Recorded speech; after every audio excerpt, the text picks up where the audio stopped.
Good nutrition is a vital part of a jockey's lifestyle. Here are some tips to help you to keep healthy and perform well. Keep healthy snacks in the car. In the car I usually take a Tupperware box full of fruit, chopped up fruit, and a couple of pieces of fruit and a cereal bar. So it kind of stops me from going to a garage and picking up a chocolate bar. Choose healthy meal deal options. We know that stopping for fast food like McDonald's can be tempting, but with M&S and Waitrose offering so many healthy alternatives on the motorways, we encourage jockeys to think about what they're eating when on the road. Meal deals are a cheap and convenient option to grab while travelling. Ideally, avoid high-fat foods like pastries, bacon, cheese or sandwiches with mayonnaise. Instead, go for leaner options such as chicken, ham, egg or tuna. With snacks, satay bites, popcorn, baked crisps, fruit bags, yoghurt pots or malt loaf are all good options. When I have fast food or a takeaway, it just makes me feel rubbish after. Rather than eating a nice clean meal, makes me feel really good, makes me have a lot more energy. Prepare a flask or smoothie for the journey. Preparing your own flask or smoothie for the journey is a quick and easy way to stay hydrated and get some nutrition inside you while on the move. Stopping off at Starbucks and stuff like that, coffee's on the way, it adds up if you look at it over a year. So I have these chili bottles that keep drinks very, very warm. And I put a green tea in 2 of them a day, and then I have a flask and I just top myself up in the car on the way and on the way back, and you probably get about 6 or 7 cups of green tea. Take in your own food. You may not feel very hungry in the morning, but it's a busy time for jockeys, and if you haven't eaten for 8 or 9 hours, it's important to get some good nutrition into your body to support energy levels and recovery from exercise. In the evenings, along with my smoothie that I make overnight oats.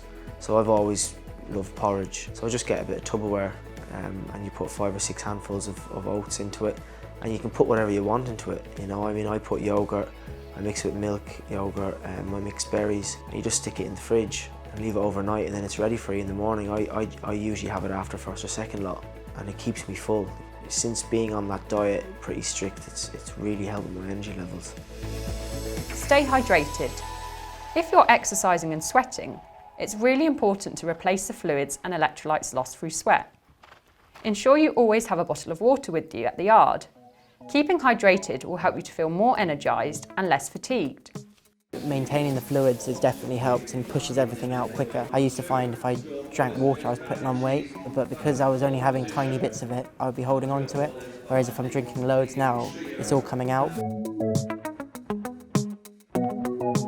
Keep nutrition in mind. We're not the food police, and the PJA Nutrition team are here to help jockeys. There are still some sweets and chicken nuggets available at some racecourses, but we encourage jockeys to get the right balance. If you're still having those things, then try and make sure you've got nutritious food on the side. Grab a takeaway option. If we've got a long trip home and there's a nice bit of food at the races, I'll try and get a nice box. Sometimes it'll be a bit of lasagna they put on, or something like that. I'll try and have a box for the way home so I don't have to stop on the way home and not tempted into getting any fast food. I'd always try and pick up a piece of fruit as well if I could, like a banana, and it would just keep me going then. Avoid picking at food. When you're picking at things like sweets and biscuits, you can lose track of what you're taking on board. Then if you have a main meal as well, you can end up having quite a lot. Reduce salt intake. High levels of salt in cooking, processed foods and ready meals can lead to water retention in the body. Avoiding foods with added salt is an effective way to prevent excess weight gain from water.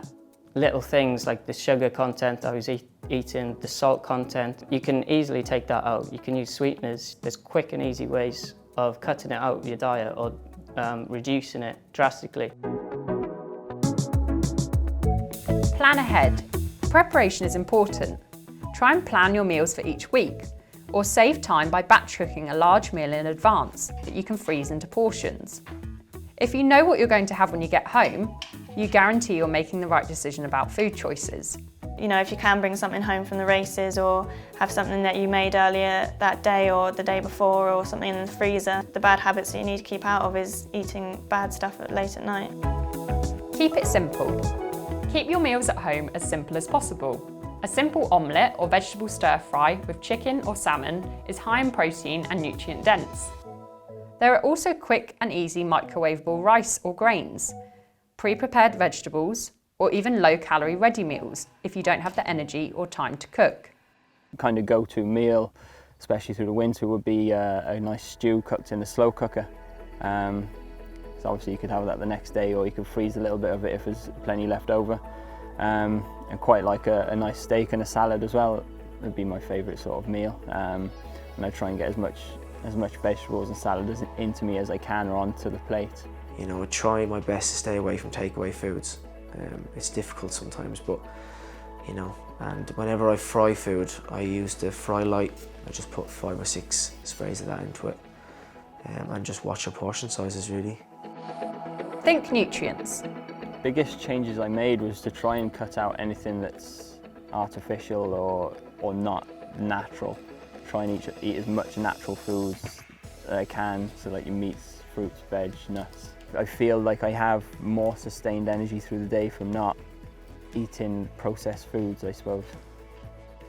George Wilson from the Liverpool University, he kind of has a saying, if you can pick it, pull it, shoot it or catch it, it's usually pretty good for you. There's so many good foods you can eat, you know, if you just buy it from fresh, it's usually pretty good for you. My fiancée Abby, she makes a range of different things, you know, chicken stir fry, noodles, chicken, you know, beef, you know, I kind of just put anything in it really, anything that's good, loads of vegetables. I kind of bulk it up with vegetables. Don't restrict all the time. Remember, you don't have to restrict yourself all the time, as this can lead to episodes of binge eating and feelings of guilt. Yo-yo dieting is not sustainable in the long term, so it's important to include a little bit of what you enjoy in your lifestyle to keep it maintainable and enjoyable. You can still have your chocolate bar and your crisp, but it's just not having as much of it, because like I spoke to Oliver and he was like, if you try and restrict yourself from too much from having that, it can actually have a negative effect on you. I actually broke my back 2018, and the reason was because I had osteoporosis in the bottom part of my spine, and the reason for that was because I had like none of the nutrients that I was supposed to be putting in. That's because I was over-exercising, sweating and not putting anything into my body. So I realised after that I had to up my weight a little bit and just keep it more level. So I did 10.6 at Cheltenham last week, and that would be as light as I would go. And I'm level and I'm a lot happier now.